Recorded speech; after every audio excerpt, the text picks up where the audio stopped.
Hi, my name's Nick. This is Dent. Dent is a 00 gauge model based on a lovely section of the Settle and Carlisle between Ribblehead and Garsdale. It's the highest mainline station in England.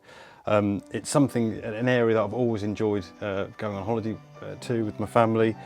Always had a bit of a spark of interest in it. I love running and I do a lot of fell running in the area, so it was a nice opportunity to combine two hobbies, model the area as it was perhaps 60-70 years ago, and equally go back and forward to the patch and take some opportunity to enjoy it at the same time.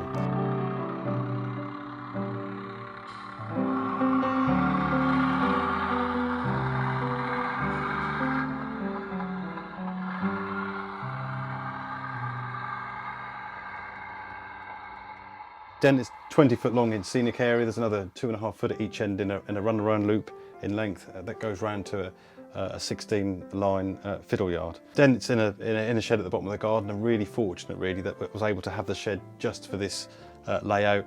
It's been insulated and obviously lit, and I was able to take full use of the length of the shed. Originally the run around loops did go outside at one at each end, but that was really problematic, keeping it clean, rescuing locos that stalled, etc. So I just took a decision to just knock a bit out at the end of each shed and build on an additional bit to bring it back inside. So those extra run around loops are now in the nice warm area and easy to access for rescuing the engines and whatever. Dent's DCC, it's on an NCE power system, the 3 Pro cabs that operate it. It's on the 5 amp supply, just to give it a bit more extra if I'm running 2 or 3 engines perhaps on each loop if I need to. And it runs quite nicely. Most engines I've got sound chips in, those that I've upgraded to, a mixture of chips from TTS, Zimo, Lock Sound. But the point operation, for example, is analog. I've still stuck with the old-fashioned method of controlling points. It's just a nice easy balance between operating points on a switch basis at the same time as perhaps controlling a loco running backwards and forwards through the yard on DCC. The signals are fixed, haven't yet developed a technique that I can get signals working well. It's not in my skill range.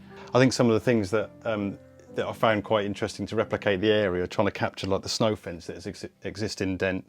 They're still there now to a degree. They've mostly weathered and rotten away, but you can still see traces of them and lines of them that still exist. But these are replicated with matchsticks, about 2,500 matchsticks that have been glued together on lollipop sticks behind them and then weathered and painted with acrylics.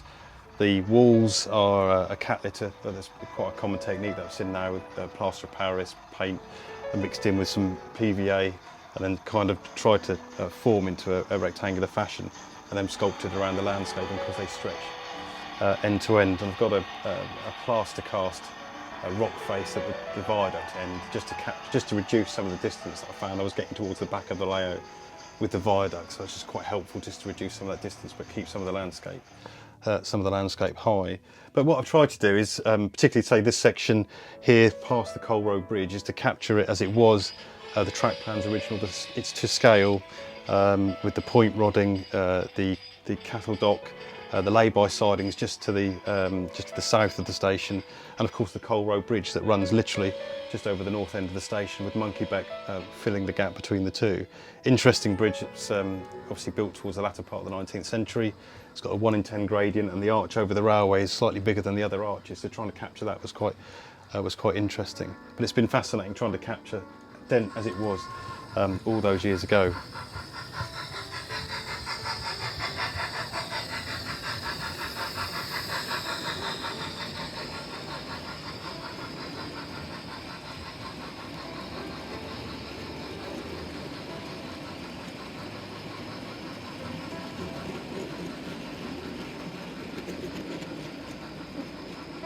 Dent gave me an opportunity to capture an area that I really liked, a station that was relatively quite small. There was enough track work to give some operational interest, but not evilly to be excessive. But the scenery, it's very windswept, wide, open landscape that's really quite easy to capture in some detail over the length of this layout.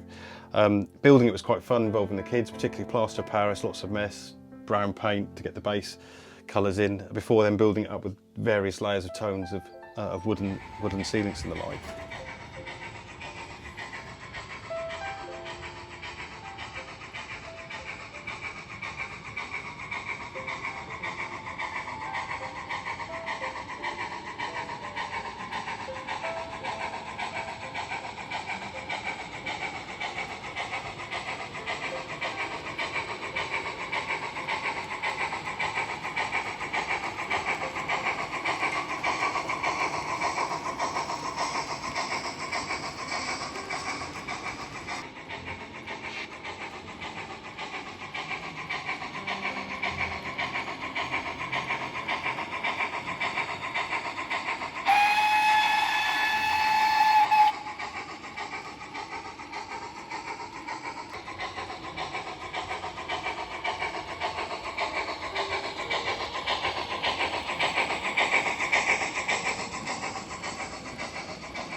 I've used wheels kits for the viaduct and just kit bashed a few bits on the end just to give some additional parapet walls, and equally using the Hornby range of buildings for that come from Dent. Of course, the snow shelter and the signal box and the Scaledale range has really helped equally save time. But I think my favourite is probably the road bridge. It's my first real venture into proper scratch building based on an original plan, and I think that's come together quite nicely. And it's fascinating going to the real place and seeing it exactly as it is now, with even the white quadrant it's still there that sits behind the sighting board, I should say, for the quadrant signal.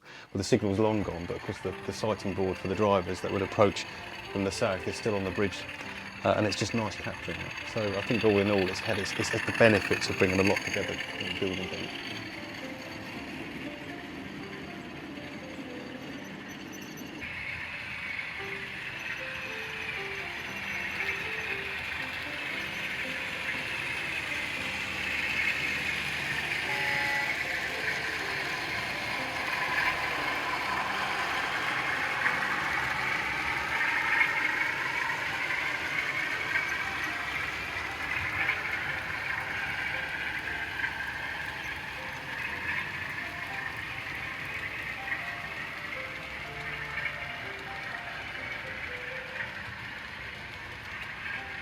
I've enjoyed going back to old engines. Some I've had since my teens, and then perhaps delving into DCC, and then perhaps putting sound in, putting some additional weathering. And as I've got better with some of the weathering techniques, using an airbrush now that I'm more confident with, and perhaps now challenging taking more expensive models and applying the same with them.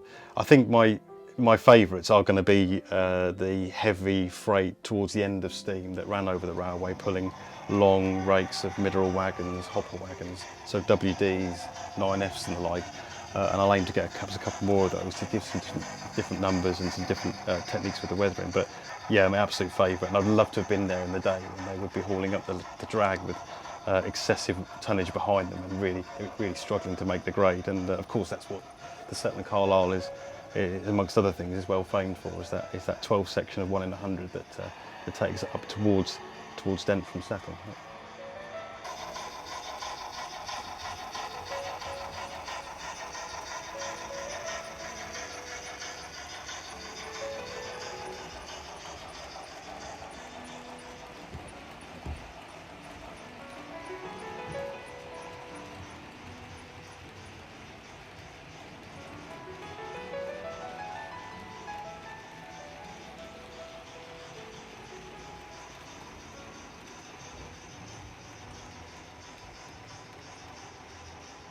I did apply some super elevation just into there's a sort of sweeping curves as it comes under the bridge and through the station, and it's a cork underlay that I've used for the rail, and then I just put a double lining of cork under the outside of the curves just to give it that visual appearance of the elevation. I like to think it works quite well.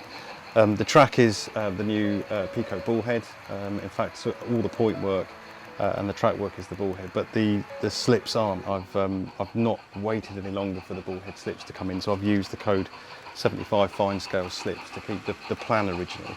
But equally, once they're weathered and they're ballasted, I like to think they kind of disappear and you can't really tell that they're not the bullhead original. But as they move off the layout, it goes through a transition onto Pico Code 100, and that works all the way through the fiddle yard, because that it's a nice robust track work that's easy to manipulate if you need to, with the likes of the things you do in a fiddle yard. So, but lovely track. I mean, the bullhead rail is lovely, really nice. It really fits the scene and the period.